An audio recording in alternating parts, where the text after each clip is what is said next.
Hello, everybody. Welcome to the Football 360 Show, Fast Hour Football Talk on the planet. There's our socials on the screen. Producer Joe putting them up. JP Rock MO on the X, JP Rock Scout You on Instagram, and Mr. Beerman across from me. Yes, sir. And you've got a little echo going here, but It's all right. we'll fight through it. Apologies if there's any technical difficulties. We're a work in progress, but we're working on it. Right now it sounds okay, but you never know. You never know. Yes. So your socials, sir. Elite Football on X and Elite Football Academy on Instagram. Right. And happy Tuesday to everybody. Man, here we are. We're on it. It is the end of April. I know. May is right there. Everything's coming up fast. And I mean, the next 3 weeks for me and you, combine. Right. Yes. And then it's going to go to camps. And we get a little bitty break. And then, man, it is hit. Yeah. Everybody picks up their gear. Freshmen get their gear, then the whole team, then it is everybody's camping, everybody's hitting hard. Guys are doing spring practice still. Some guys are a little late to the game. There were a few hires that were made late. Yeah. There's still a bunch of openings that have not been filled, which is crazy in my crazy. And I think those late spring coaching changes can be really difficult. I mean, yeah, you might get your head coach involved, but then it's hiring assistants and hiring all the different people that you need to be involved. And I mean, in high school, there's definitely a shortage of coaches, right? I mean, there's not enough guys who have the time right after school to be able to do it. Well, and part of the problem that we have is a financial one for assistants. I know that led to a couple of I don't think I'm saying anything out of school. Maybe I am. Who knows? But I mean, a couple of late, departures from coaches was financial, and part of it was being able to pay the assistant coaches the proper amount of money that they do for the work they want. I mean, nobody wants to work for free. That's the problem is you have these spring periods now where you're asking, people that maybe are coaching other sports and they're saying, hey, come do these practices. And we're not going to pay you till take one for the team. You don't get we don't pay you till August, when practice starts. And then they have the full summer with all the practices in the summer, which I know a lot of teams, do through camp fees and things like that. They're able to pay the coaches, but I mean, it's work. It's time is what it money. is. Right, time is valuable. Yeah. People are taken away from their families. Yeah. I mean, that as well as anyone. I know it. I mean, we're lucky that we have great families that support us, and our addiction to football. They really do. Yeah. We found the right women that are put up with that. But man, that's tough. And so, but a couple of big name coaches late, Greg Jones leaving Oregon to come back and coach at Ray-Pec. Yep. Had coached at Kearney and won a couple of state championships, I think, I do believe. And then Arlen Harris, former St. Louis Ram, hired out at Timberland, and those are good hires that are going to pay dividends immediately. Yeah, you would think that they would have.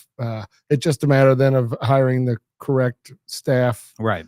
And who you have, and who has time to do it, and right. I mean, just who's in the building, because I believe a number of those coaches, with the head coaches, exited stage left as well. They did. So I think both guys well connected though. Yeah, should be able to. You would hope. You would hope that they'd have guys that are able to come jump in and assist. So, and what's fascinating about that is both schools have a lot of talent. Yes. Right. And so they really underachieved with the talent that they did have. Timberland's senior laden too. Well, their underclassmen are just phenomenal. Yeah. They have a deep, just talented underclassmen. Ray-Pec, though, one of the top running backs in the country, who just, luckily his production has not precluded him from being heavily recruited. All right. I don't know what was going on, what was missing there that just wasn't connecting, because you have the talent. I mean, Jaden Riddell was there a couple years ago, current tight end at Georgia. I mean, the talent is there. They have one of the top freshmen in the state, and Jeremiah Hull, a 6'5", 180-pound wide receiver who people are going to hear a lot from coming up. And Timberland as well. Same thing. Hudson Serrano, who you're very familiar, who I think is going to get a pretty good shot.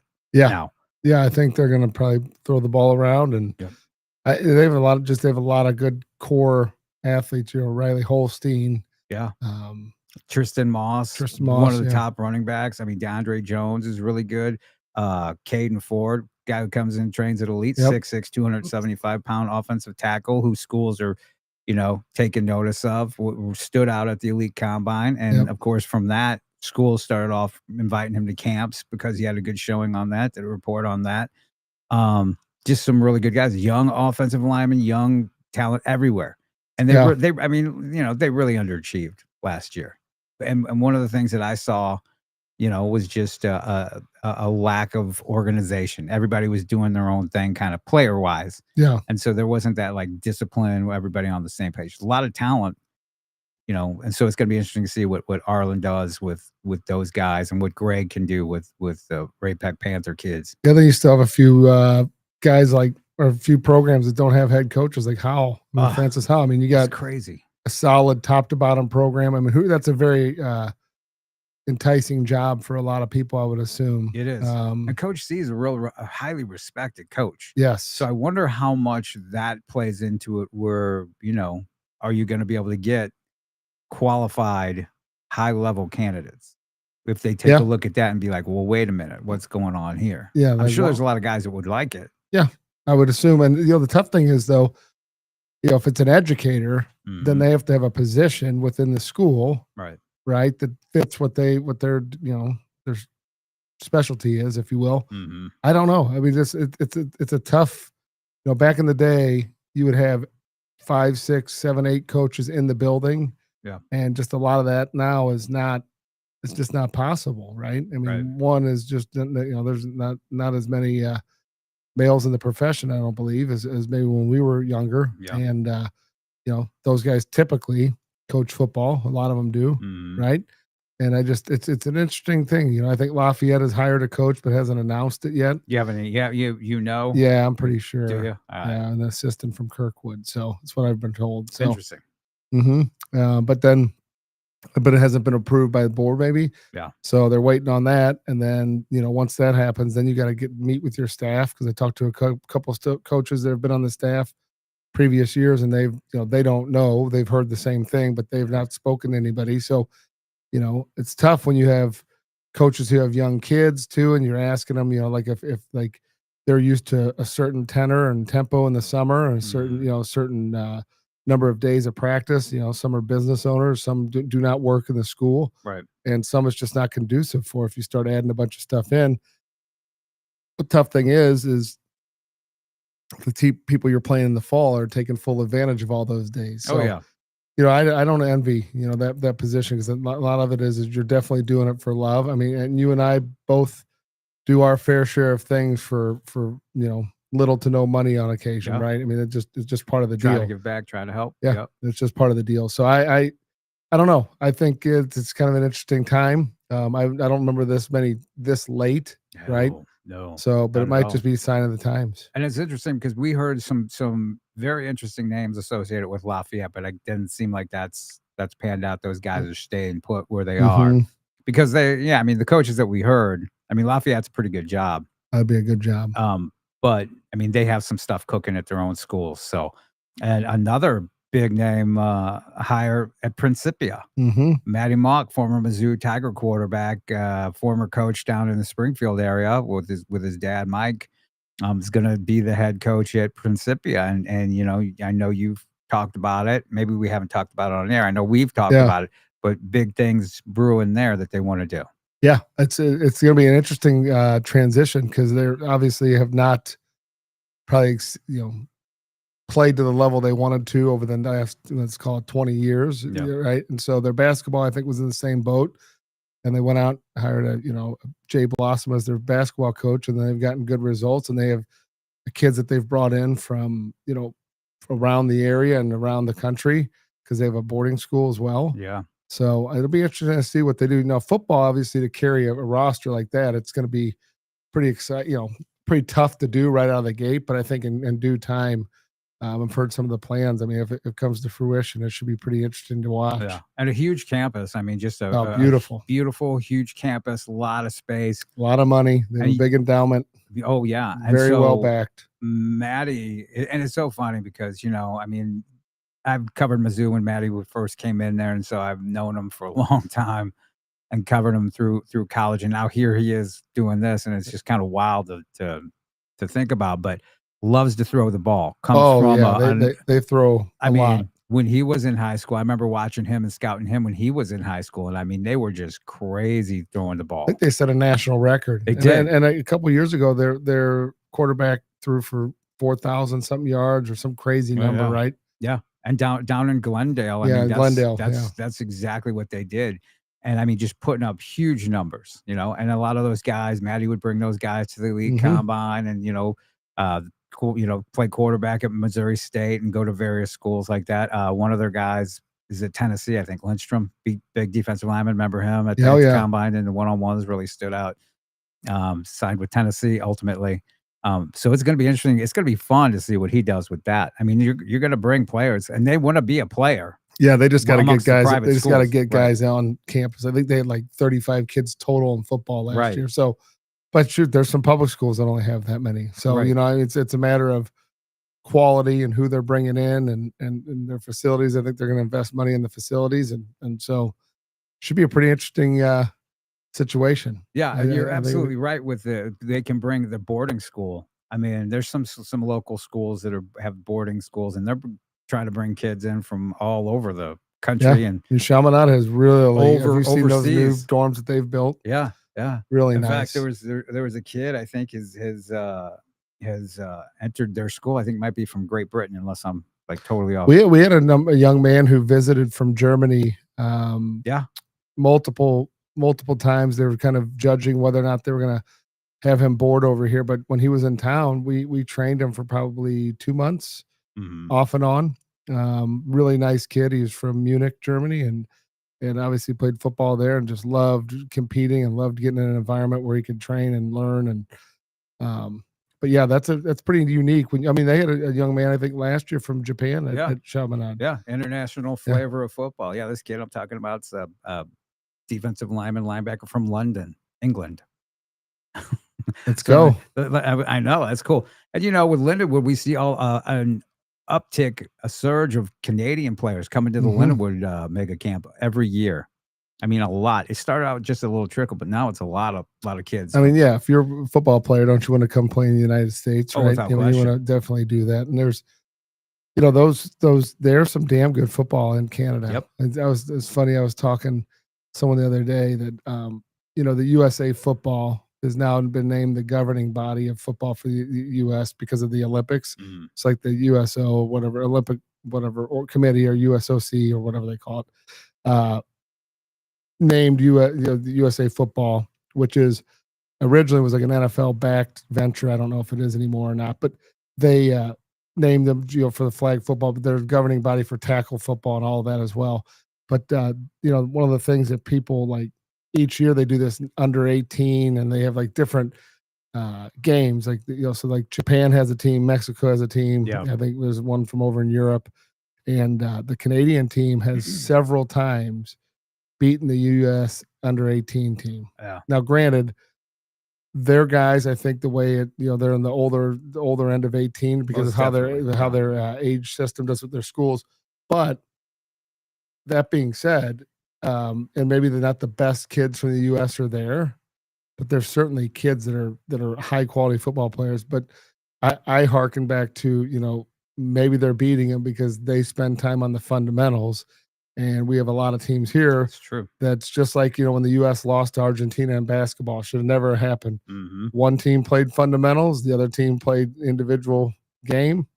And, I think, if you run into a football team that is playing as a team and utilizes, fundamentals, shocker, they can beat anybody. You want to know what? We've seen it over the years, but right here in the state championship games, right? So a lot of times the better talent doesn't always win, right? Because the other teams are fundamentals, right? And they drill, and it's like a machine. And people are like, well, how are we losing to that side of the state? Well, go watch their practice. Go watch some of their games. It is a machine, right? And a guy like Greg Jones, he's one of those guys. It's going to be machine-like. Yep. how they do it. But yeah, the Canadian kids, they always look like they're like 25 years old when they come to Lindenwood County. They do. They're huge. Yeah, they're definitely good sized kids, and they are. Yeah, I think school wise, I think their ages are a little different than ours. Maybe they're not, but they definitely look more mature. 25. Well, they used to back in the day when I was coaching middle school football. This is back in early 2000s. Mm-hmm. Every summer, I don't know what the story was with this team. I guess I should never kept up. Really, I just knew they showed up every summer. But there was a team from Canada that would come in, and they were like an all-star team, and they would just scrimmage the 8th grade team of whoever, like our 8th grade team. Yeah. And they were always really good. Mm-hmm. Always really good. Big and physical. big. Yeah. You're like, these dudes are in 8th grade. Yeah. Are they in 9th grade, 10th grade? But yeah, so we had a lot of that where we had a good, the more like a scrimmage style game because it was early in the year for us. But they would come down to play football, and somehow they've found people in St. Louis. I have no idea how, but I think they toured around. They'd go hit other cities and just scrimmage people. I'm telling you, it's so interesting. I was having a conversation with somebody, and I met them, and we're talking about what I do and stuff, and I'm like, it is a year-round sport. Oh yeah, there's always something going on, and now it's really, really going to pick up. Like I said, this weekend, this Saturday is the first of the KC varsity combines. I'm going to be over there in Kansas City. Nice little road trip over there. A lot of guys, about 300 kids, I think, or more. The one on the 10th is 375 kids. I think I heard on a conference call last night. We're going to get Wayne Orr on next week. Well, what about the St. Louis one? Yeah, that's the big one you said. Well, the 10th. The 10th. Yeah. Oh, the one in we Kansas. want the St. Louis one to match those numbers. Yeah. We want to get 300 kids out there to that one because I mean you and the great thing about it is the KC varsity one is happening this week. The one on the 3rd here in St. Louis, it's a few guys the KC varsity coaches coming over, but it's basically a coalition, a joining of KC varsity and elite. Right, which you don't get better, and I want to tell you what I see all kinds of stuff. Still, people trying to have camps and showcases, whatever. You do not get more professional than elite, right? You do not get more professional than KC varsity, right? Yep. Elite, works Lindenwood Mega Camp for a reason. KC varsity works William Jules Mega Camp for a reason. If you're a young man, you're a parent. You want to send your child to the professionally run camps and combines. Okay. Because there's a lot that are not. There's a lot that are not. And they're popping up. And man, they got the fancy invites and the special names, and they got jugglers, and it's a circus. Oh, and parts of the service military will all kinds there's of things, stuff. a lot of like sideshow. A lot of sleight of hand. Yep. Making kids thinking they're qualifying for something that they're not qualifying for. Or you want to go to Houston, baby? Right. On, so So speaking of, I was talking to one of our coaches. We had one of our teams. Actually, we had 2 teams qualify for national championship. For 7-on-7. And the problem is with that is if you look at the dates and times, but it's one of those things that. They have, I don't know. It's just such a strange deal with how all of it's set up with all the football and everything going on. And there's so many things going on. And they go, we're going to have our national championship on the weekend of the first weekend of college football camps. Why would you do that? Yeah. But it's like losing sight of the fact that, you know what? You do 7-on-7 to prepare to be seen by college coaches.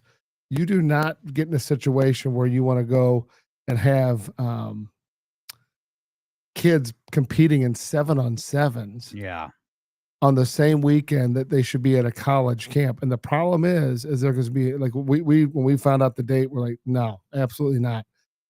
But the problem is there's going to be kids and coaches whose identities are tied up in winning a national title.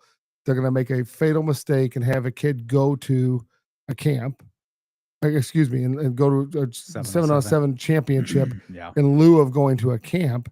And that's a problem. I mean, it's a huge problem. And so, the fact that those guys didn't look at that schedule and put two and two together, and that they run stuff in the month of June, just shows you that that they're not about getting kids recruited. Absolutely, they cannot be. I mean, they're not. Yeah. Like their platform is to make money. Okay, that's great. But if you're doing this and helping kids, your platform should be about maximizing their exposure and maximizing their ability to be seen by coaches. And they cannot be seen whether they win a national title and they put out a tweet, about That's the winning that. thing. No one cares. Right. Right? Nobody cares. That's the thing. And you have all these guys, trying to do things for clout, wanting 100%. exposure. And that's why you have all these people popping up, hey, I'll do your edits for this. You see all these edits and all these flashing things and little hype videos and stuff like that. Anything like that is not going to help you. Any kind of involvement with that is not going to help you. It's not going to help you become a better player or get recruited. You're 100% right. And at this time of year, you got to go where there's going to be college coaches. There's going to be college coaches at KC Varsity, 3 KC Varsity Combines in KC, St. Louis here, May 3rd, and Parkway West, and the second KC in St. Pius X.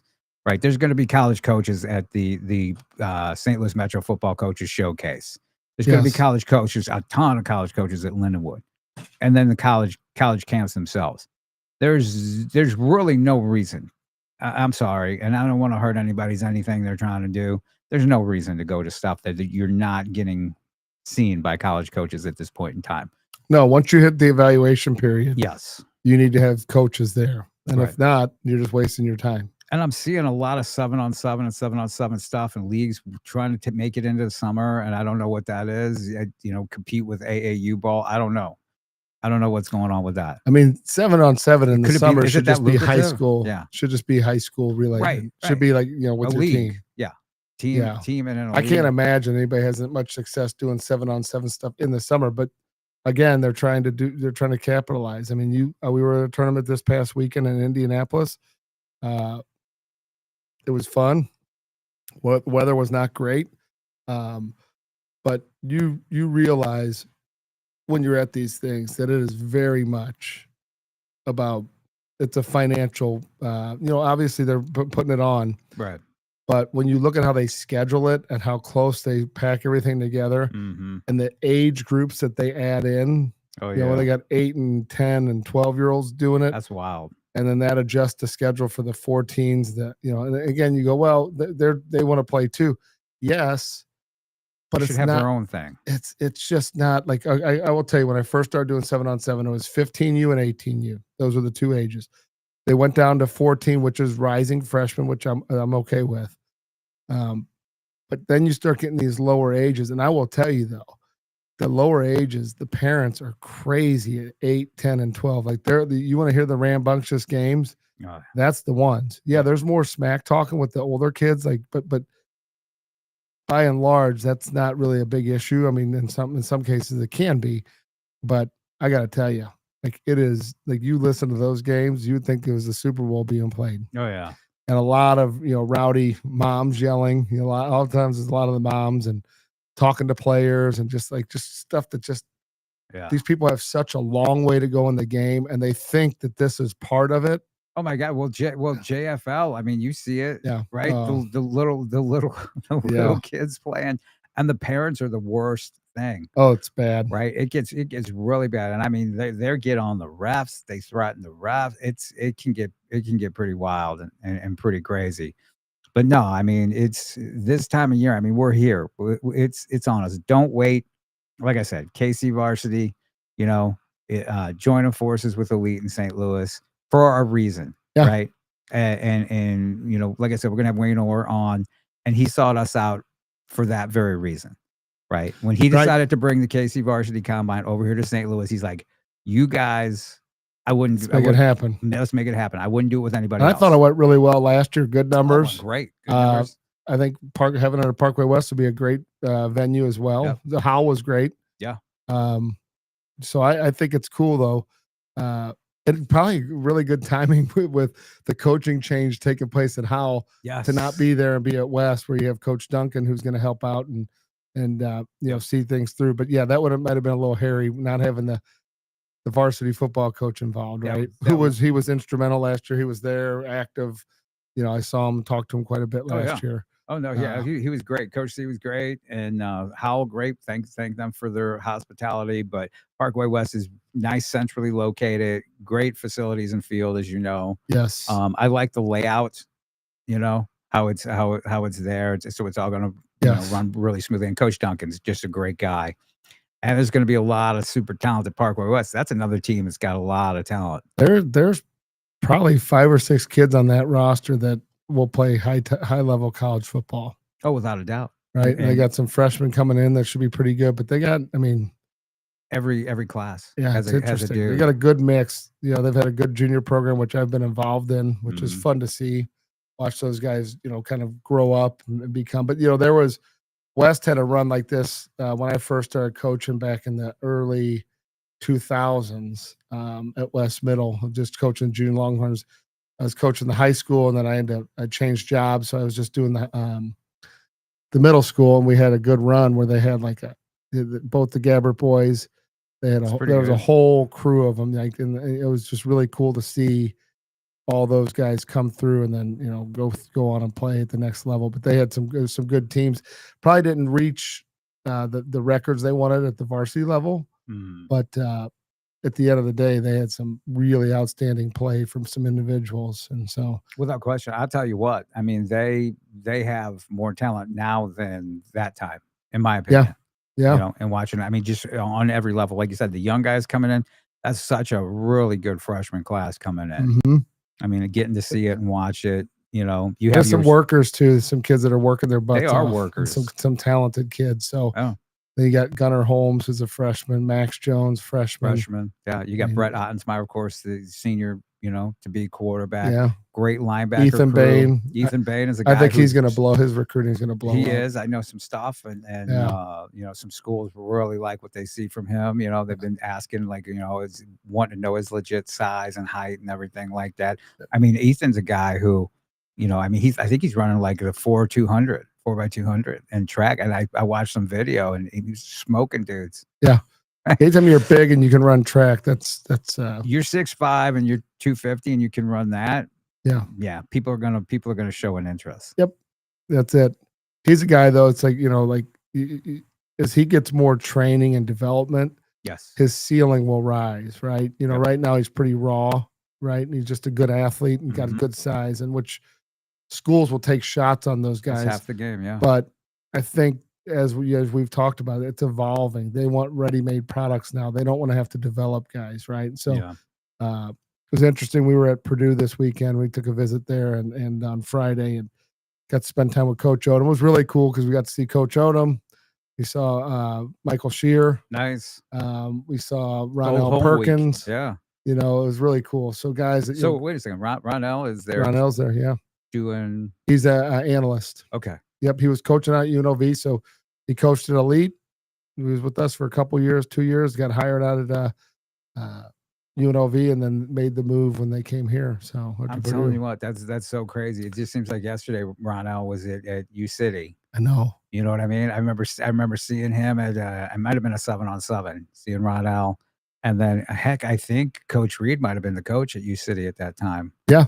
And I think he was. And finding him. And at the time I was working for a Fox Sports Midwest, I think, and an outlet called Scout.com, which was like a rival type of a deal. And so I found Ronell, and I was the only dude that knew about him.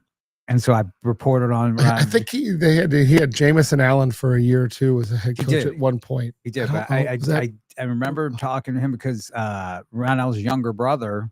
Yeah. He was just coming as a freshman, Ronnie Perkins, and I'm pretty sure that Reed was there. So, and what's real quick, but what was so cool about that is nobody in the country knew about Ronell, and so I did my thing on him, and the next thing it's like boom, Kentucky wants him, Mizzou wants him. It's like, oh yeah, super talented. That's cool. He was telling he talked to our kids, gave a little speech about kind of the realness of college football, like what the schedule is. Like, you know, you gotta be there 5:50 in the morning, Oh yeah. you know, for taping and meetings, and then practice, and then eat, and then go to class, and then come back and do film, and then go to study hall. I mean, he just went through the whole thing. He's like, you know, by 6 o'clock, it's a 12-hour day. By 6 o'clock, you're done. Yep.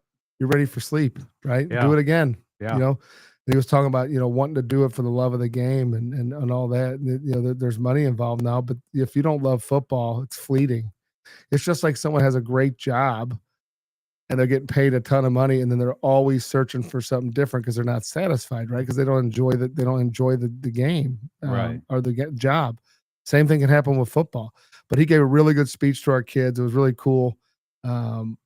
Full circle moment for us, you know, and it was cool because a lot of our younger kids were there and they all knew him from when he was coaching an elite, right? So That's cool. it was like kind of old home week for him, Yeah. right? And so, but it's just good to see Coach Odom was able to come down and talk to the kids. But like, they had 8 transfer portal guys in that day doing official visits. Yeah. It's a serious business. Like, this is Good Friday. I mean, they're not off. Right. No There's no days off. vacation, no days off, and Year-round sport, no days off. their staff is high quality. I can see them getting that thing turned around pretty quickly. Yeah, and of course with the transfer portal, and he needs that because he was left with, you know, the cupboard was pretty bare, Pretty bare. and I'm sure he told you all about all that. And but the great thing is with the transfer portal, you can turn it around in a year. And like you said, how many did you say they had? 9? 8 came in. 8 came in, and so you know they're looking for that, and he's got a good staff, and with Sharon. Sharon's the DC. Yes, he's the DC. Remember DeMarcus AC? He played at Mizzou. He was there. Wow. He's a analyst. I'm trying to think, there's a couple other Mizzou guys that were there as well. So definitely there's a Mizzou contingent. You know, without question. and I think that speaks to Coach Odom. You know, like that he's loyal. Guy. He's got guys that have been with him. He's got young guys that he's bringing along. I mean, his brother is actually the director of recruiting. Brian. Yep. So Brad. Okay. He is. He's a good follow. I told all of our kids he's a really good follow on Twitter because and I talked to him a little bit about it. So he was a high school head coach. I think for like 20 something years he did that, but he was worked in the private sector. Yeah. He was not a teacher. He was a guy that loved football. He coached. He was telling me, he's like, you know, very rarely do we have like any outstanding guys where, you know, like he's like, we had some good kids. We weren't unbelievable. Yeah. But, you know, we were developing men, right? And teaching them and trying to make them better fathers, better for our society, all that stuff. And so he's got a nice, healthy perspective. But coming from that business world, he's very good talking about just being black and white with the recruiting process. Right. And, you know, don't get your feelings wrapped up in it. Here's what it is. Yep. Here's what it isn't. Yes. And this is what you need to do. Yeah. And so, but we talked at length. So it's good. We had a really nice tour. A lot of, got to see a lot of things. I mean, they have a really nice setup there. I mean, that had to be great because just the relationship you have with Coach Odom and your boom guys up there. I mean, that had to be one of your better tours that you. They were excited having a bunch of St. Louis guys there because I think they know, and Coach Odom was pretty, you know, honest. He's like, hey, we got to make better inroads in St. Louis. I mean, they have some East St. Louis guys there.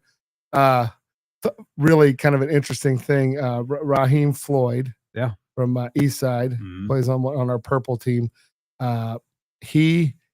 He said to me, he's like, hey, did he coach junior football? I'm like, it was Michael Shear. I said, yeah, you know what? He actually did for a while because he helped coach Dylan Duff's team when he was back getting out of college before he GA'd at Mizzou. Yeah. He was coaching with his dad, and whose dad's a longtime coach in the area and, you know, has done a lot of great things for a lot of kids. And really, really good guy in the game, you know, groundwork level guy. Yep. And he said, yeah. I said, he asked me that, and I said, yeah, he did. So then we walked out, and I kind of said something. I said, you recognize this guy? And then he and Coach Shear started talking, shooting the breeze. And, you know, Michael said, you know, something to the effect of, oh, you actually fill out your uniform now, you know, like he was laughing and joking. And because I guess he was a skinny little kid. He was, man. And what's interesting is, guess who walked away with an offer? Raheem. Yeah. So, again, word to the wise, you never know who you're going to cross paths with. The fact that they remembered each other, the fact that they had a good rapport with each other, and then all of a sudden now you're a recruitable athlete and you get an offer.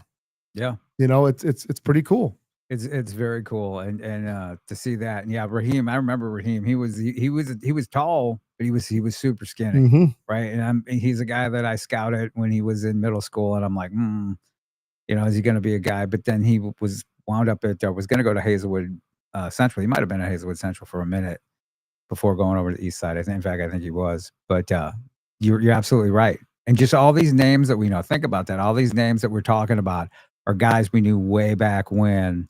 I remember Michael when he was when high school. I remember Michael coming to what's so here's a fascinating thing. I remember Michael coming to the same elite combine, I think, as Michael Rose, right? One of the early ones is Michael Rose. And Michael Rose is going to be coaching the defensive line guys for the KC varsity this year, including in St. Louis. Let's go. I know. Let's go, man. It's like it is all old home. And of course, Michael came in and he came and worked. Yeah, so it's just there's continuity, and it is cool to see. He's a great guy. I mean, he did an awesome job. And it's good to see that he's a guy just giving back to the game. I think he had a good experience as a kid. Obviously, he's coaching. He had a great experience as a player, all that stuff. Yep. And he's giving back. And I think that's important. And there's so many things to be learned by putting yourself out there. And I know a lot of people get worried about doing combines and camps and am I ready? If you want to enter into the shark den, into the lion's den, or whatever you want to call it, shark pit or lion's den, you need to put yourself out there. Yeah. Meaning if you have any aspirations at all of playing on the next level, you cannot let fear keep you away from doing that. Absolutely. Because you're gonna find out. Do you want to know, or do you want to live in your head?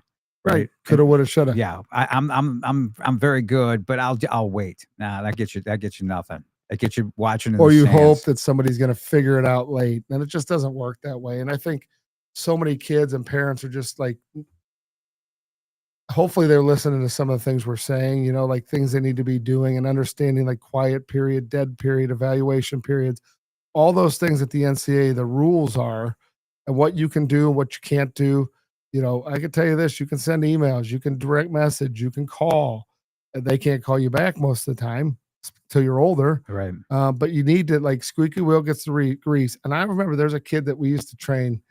He was from Springfield, Illinois. And I will tell you, like in middle school, this guy started like tagging coaches, and like he would do like he'd be out fishing, and I was like, man, this is probably a little excessive, right?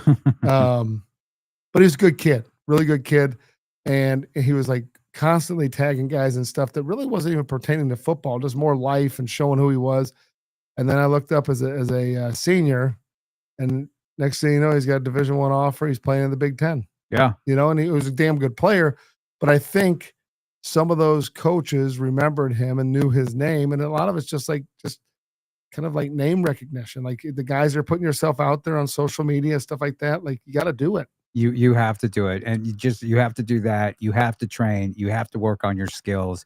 You have to develop yourself. And even the guys who get their name out there, get the name recognition, start picking up the early offers. That all goes away if you don't keep with it. You were talking about, having Ronell explain to everybody about the work that needs to be done when you're in college, your schedule. That grind continues. I mean, if you want to be recruited, you've got to be on it. You can't just get offers and then, okay, now I can relax, because that will go away come signing day. Oh, you and I have a list of guys that have done that, have done that experiment. Without question. And it's like the kiss of death. Is these kids that get offers and then they sign this and they train so hard. You've seen it 1,000 times at our facility. Yeah. They train freshman year, 8th grade year, all the way up through like their junior year. They commit, right? They go through the process of committing, and then they stop training. And then it's like, oh yeah, I'm going to college now. No. You watch those NFL guys that are back in the off season. Guess what they're doing? Yeah. They're back working. They're doing their thing. They're there. I mean, like it never stops. And if the moment it stops, done.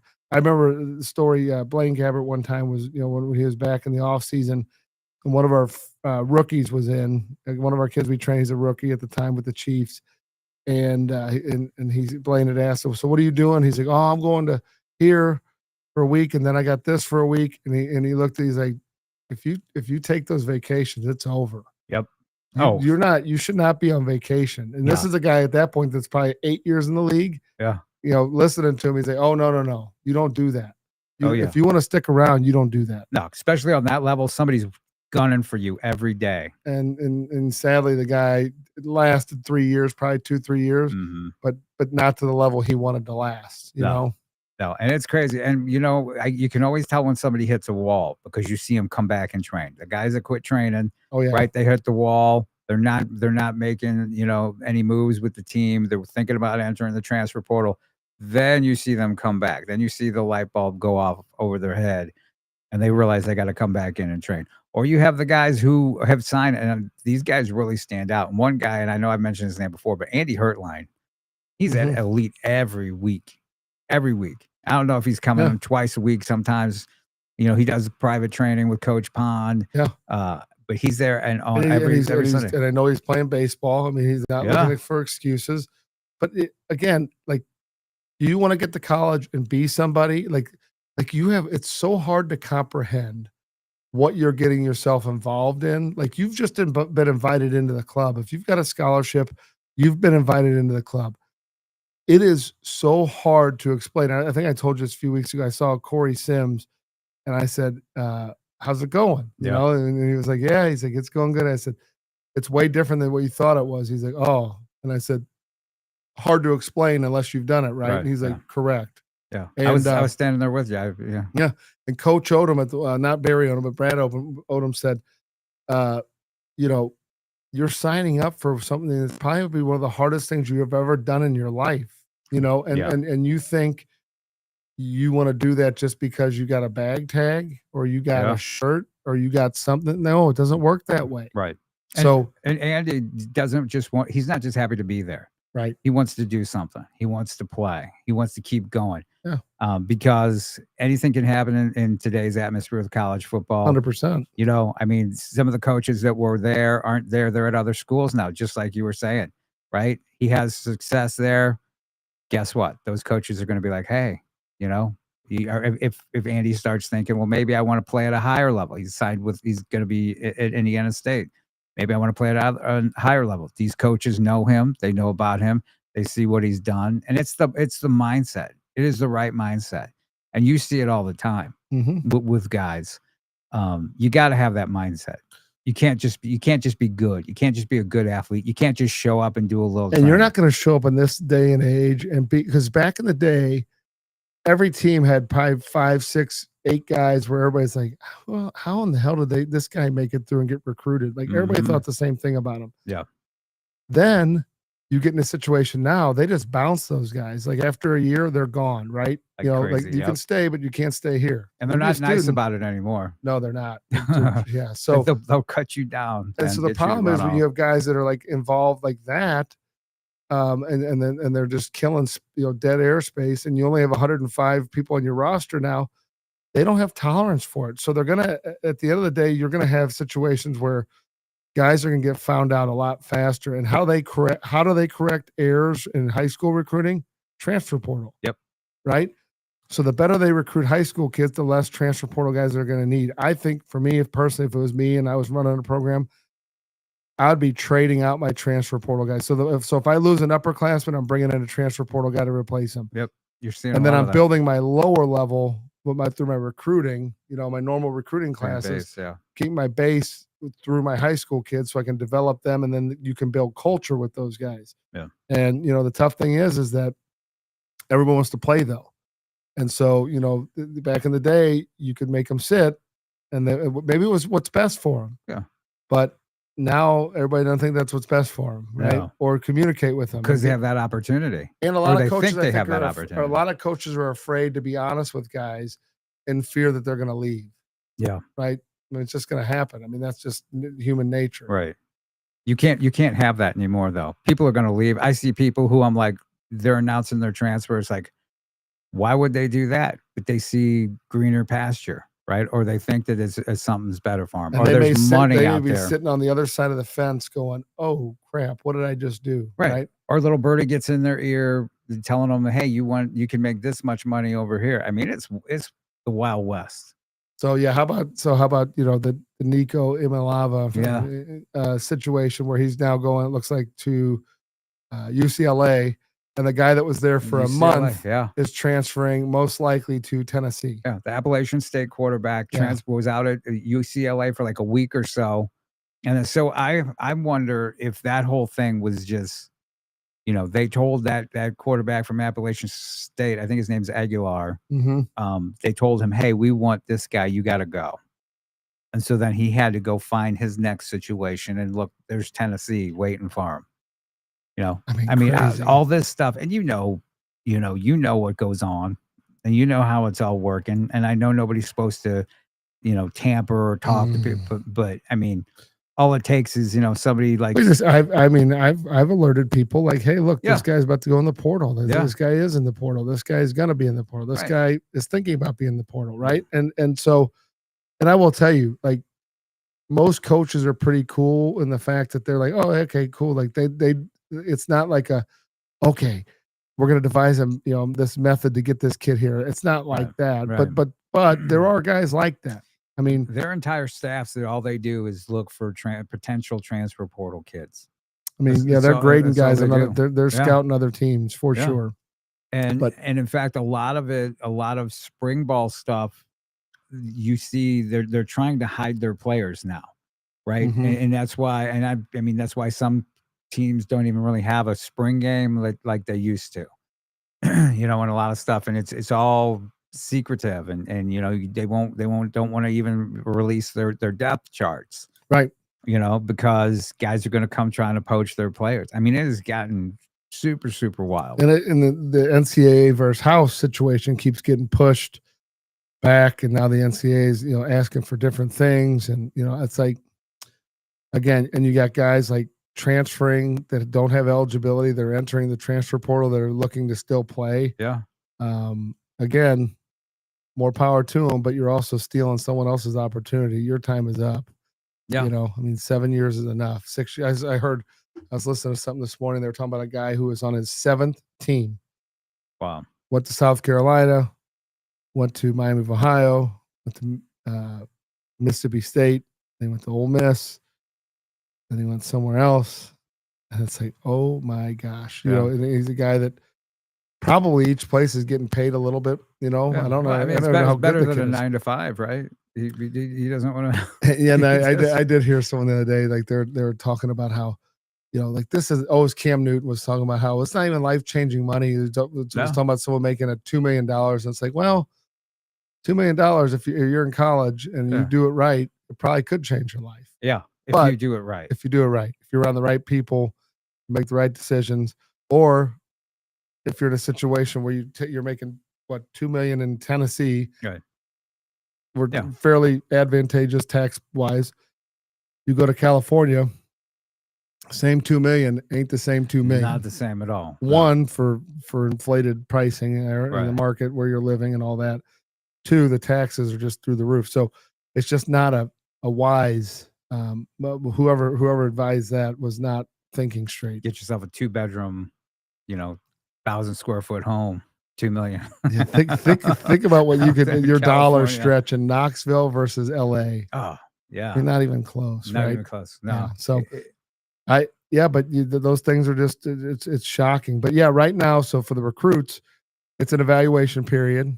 There's schools. I mean, you should be at school every day anyway, but you need to be at school, bright-eyed and bushy-tailed, and dressing like a professional. You don't need to have a suit and tie on, but you need to be there. Let your coach know, like, hey, if anybody comes in, I want to meet with the coaches that come in. Whether you think I'm a great fit or not, I mean, obviously within reason. Right. Alabama comes in, there's only one person that they're there to see, but the reality of it is that most of the kids there, you need to be prepared, right? Like if you guys are doing spring practice, you don't know who's going to show up at that practice. Right. I mean, there may be nobody there. There may be 5 coaches. This is a popular time to watch quarterbacks throw. So a lot of guys will be out watching the quarterbacks because that's one big thing that they want to see is a quarterback throw live. Great.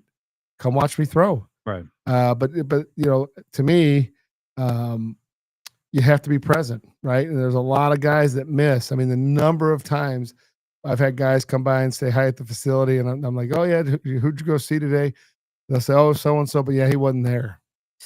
Yeah. You know, if you're sick, great, but like if you're just missing the miss, or you had some lazy excuse, I mean, that's a bad idea, Because right? because now more than ever, they look for reasons to write you off, 100%. right? Because they have so many options as far as just overall players and what they have available. So, I mean, it's crazy to see how they look at guys, and like I said, they're just looking for a reason, looking for an excuse to cross them off the list because they Yes, got this next guy over here.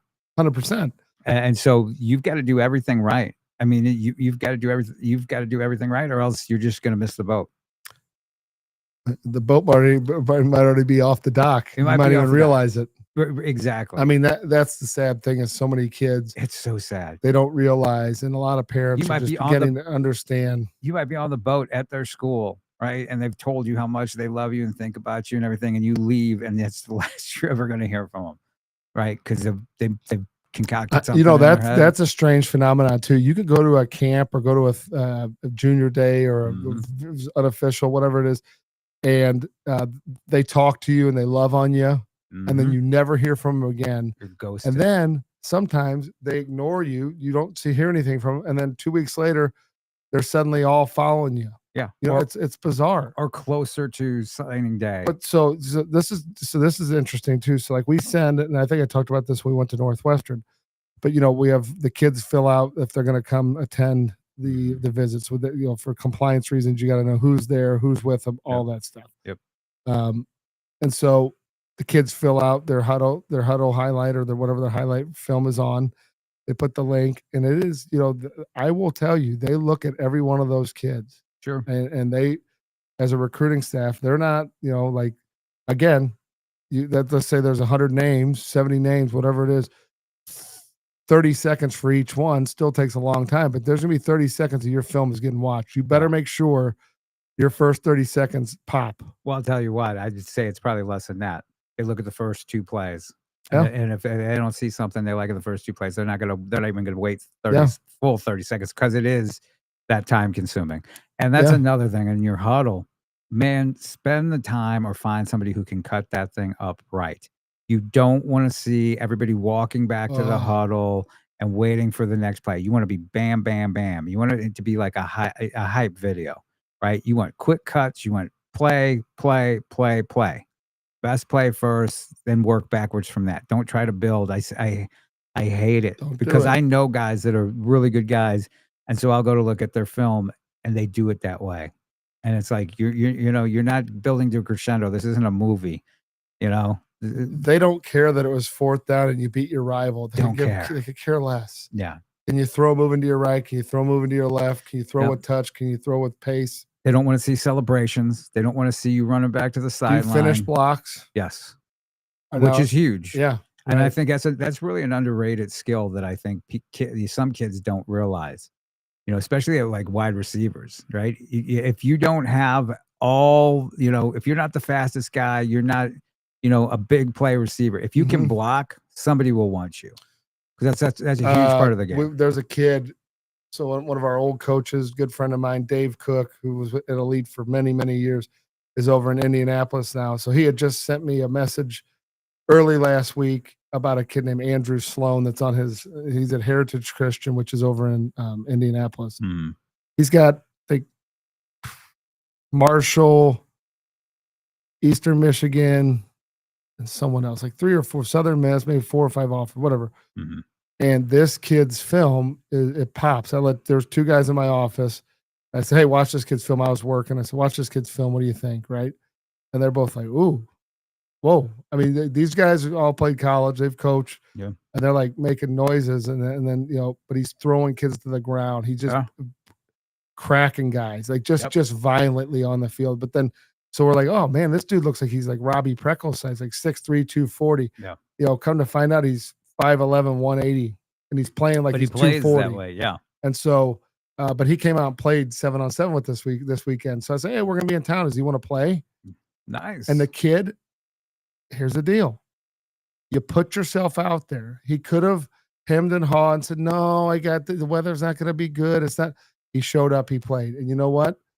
The quarterbacks threw him the ball. Probably had 10, 12 catches, couple touchdowns. There you go. And he made friends and he made connections with other people that can spread his name. I'm talking about him as we speak. There you go. Right? Yeah, because I'm like, guess what? I'm gonna look at. You're gonna look it him up. Yep. And the dude can play. He's well built. And then I went on his social media. It shows him working out, shows him training. That tells me he's got a little extra stuff. He's by himself training. It's great. Good for him. Those types of things are how you get your name spread, and you're a good kid when you show up at these visits. You're a good kid. That's the other thing. Wear proper clothes when you show up to a visit. Get your headphones off there. Keep your hands out of people's locker. I've been hearing about some local teams that have been going on visits and kids, stealing stuff from lockers and stuff like. Insane. Like you can't do that. And listen, kids make mistakes, Mm-hmm. and I understand when you're at a game or you go on a visit. Like a game visit, guys hand you stuff, Right. But that's because they're giving it to you. If you go into someone else's locker that's not there, that's stealing. That's insane, right? You just can't do stuff like that. Yeah. And again, kids make mistakes. I get it, but you got to just know that people are watching. Oh yeah, always. Especially in 2025, there's video everywhere of everything. So you're not getting sneaky. over. Right. Plus, maybe you do get over. Is that who you want to be? Right. Yeah. And so I think, making those judgment calls as a kid, making mistakes, I get it. I understand. But like, you got to have a conscience. You got to have, hold yourself to a higher standard. No shortcuts. Yeah. Yourself, the organization you're playing for, you don't want to make it so that nobody else gets to come back and do that. Right. Yeah. I mean, we have the head coach out there talking to you like that. That doesn't just happen. Right. Coach Odom was like, hey, where are you guys at? And so, hey, we're walking back in. They have a really cool tunnel. It's probably about 100 yards underneath the stadium that leads out into the field from the indoor practice facility. And if you don't get hyped up running through that. Yeah. What do they call that? Because it's similar to Tiller Tunnel. Tiller Tunnel. Tiller Tunnel after Joe Tiller. So the Tiller Walk, I think. And then the Tiger. And then when you go through it, it's shaped like a gunship, and there's like these little, looks like little guns, like battleship, like with the guns. I'm sure they squirt, like air or steam or whatever, whatever out. Right. But really, really cool, like a 60,000 seat stadium. Tremendous grass, all grass. I mean, think about the history. Not turf. Yeah, think about the history of Purdue. I mean, that's a school that should be successful. Think about the quarterbacks that they've produced. Yeah, their academic centers, the Drew Brees or Brees Academic Center. There you go. Academic Performance Center. There you go. But that school, vibrant. I'm sure he's a help. He'll be a help recruiting quarterbacks. Yes, yeah. Just phenomenal. I mean, who is their OC up there? I think. Well, Josh Henson's there. I don't know if he's calling it. Josh Henson's the O-line coach. Oh, dude, he's got a good staff. Henshaw is the quarterback coach. Okay. Yep. Yeah. He was at UCF last year. And then super impressed with Josh Henson. I know he was at USC. He's awesome. He is a dude. In fact, he was calling the offense at USC and then left to come to Purdue with Barry. Right. Because of connections and the friendship. Yeah. I'm telling you what, I mean, it's really funny because I always thought, and especially at the time when he was at Mizzou, that he was going to be a head coach somewhere. Yes. And it's still possible. But he's got that kind of character, and what he's made of is to be a head coach. And unfortunately, there was a lot of politics there at the end of Coach Pinkel's reign, which precluded him, and some people, trying to undercut people, and he was one of them because he wasn't, he hadn't been there as long. He wasn't one of He wasn't one of the longtime guys who they couldn't shake like a tick within the program. But good for him, man. That's good to hear. That's a good hire. Yeah, he and Coach Pond great still offensive talk line quite coach. a bit. Oh yeah, great offensive line coach. Underrated offensive coordinator. Yep. So. Well, one of our players had just entered the portal, and I was like, "Hey, I made the connection. I was like, hey, you need to talk to him, a D-line guy." I said, "You need to get with him." And they go, "Oh, he's going in." I'm like, "Yeah, he's going in." Yeah. So it's like one of those things where it's an O-line guy who should I know make a connection there. It'd be a good fit. One perfect fit. Yeah. And you know what? He's Barry's kind of guy. Yes. He likes those guys. You don't have Barry doesn't need you to be the 6'7". No, he needs ball players. He likes ball players. You know, they had like himself. 20 wins in 2 years over at UNLV. I mean, that's damn impressive. It is. That's wild. Yeah, I think they'll get it turned around pretty fast. I saw Leontre Bradford. He came out. He was there, but he also came out to watch us play 7-on-7. Yeah, and he was. He's a guy, really good kid. Former Bum player. Yeah, buddies with all those kids that were still playing because they're teammates. Right. Which they ended up losing in the semifinal. The finals. We had our 15U and 18U, made it all the way to the finals. Full day of like 10 o'clock at night, and they both made it and lost in the finals. But good run. I mean, good run. We're missing a number of guys with the holiday weekend. Yeah. But make a good run when you're light guys and you're playing teams that are hometown teams that have a full roster. And so I'll take it. So then you're done, right? We're done. Yeah, we qualified for multiple national championship deals, but the dates just aren't going to work. I mean, they're not conducive. No, and once you get into May, because of camps and combines and all the proms and all that stuff, it's just hard to do. Yep, it is. It's hard. It really is. Couple of things before we get out of here. Congratulations, Kingston Miles of St. Mary picked up his first offer from Wisconsin. 6'1", 190-pound running back. And then they know a little thing or two about running backs up in Wisconsin. Of course, I have him like number 5 or 6 in that class. Of course, I don't wait till guys get the offers. When I do, you mean you don't hand ratings out after they wait till someone else validates? I don't. Right, exactly. I don't, and then like have some guy rate it number 1, and then 50th or whatever they are, because you don't know what you're looking at. But congratulations to Kingston Miles on that. Jackson Cantwell is going to make his announcement April 30th, so that'll be exciting, and I'm sure we'll get him on here to talk about that deal. He's down to 4 schools, none of which are Mizzou. That's a shame, but that's going on. Next week, we're gonna, have Wayne Orr on and talk more about KC Varsity Combine and all the camps and stuff coming on. Actually, a nice spring day last time I looked. I know our windows are closed. Pretty cool. I was coming in today, and that fighter jet escorted all 3, escorted me in. Came right over the top of me. It's pretty cool. They came over the top of me too, man. You want to talk about having to be an adrenaline junkie to fly one of those? Yeah, they come in all 3 together, and then they peel off and then circle back into land. It's awesome. That's one of my favorite things is when the Blue Angels come and we're at the facility. We go on the roof, and it is literally direct line to the airport and runway, and it's probably one of the coolest things. It's a show. It'll wake you up. Woke me up as I'm cruising in here. I'm going down the 25-mile-an-hour road, and all of a sudden, they came in. They came ripping in. Yep. I'm like, God, is it time? Yeah, they are a sight to be seen. But it's crazy. We get in here, you don't hear any of it. Nothing. It's great. Professional studio. Thanks to producer Joe, as always, for making us look and sound as good as we possibly could. You want to go ahead and find us right there, producer Joe, on top of things. JP Rock MO on X, JP Rock Scout U on the gram.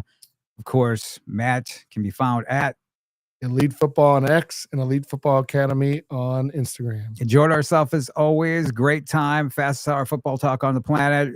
Didn't get to answer the message, young man or young person who asked about, are we talking American football or global? Both. And we were a little bit. So definitely tune in. Go ahead, follow us on Instagram, X like that, as well as Spotify, Apple as well. Football360show.com, all things Football 360 Show. Follow, like, subscribe, all that good stuff. And we will talk to you next week. See ya.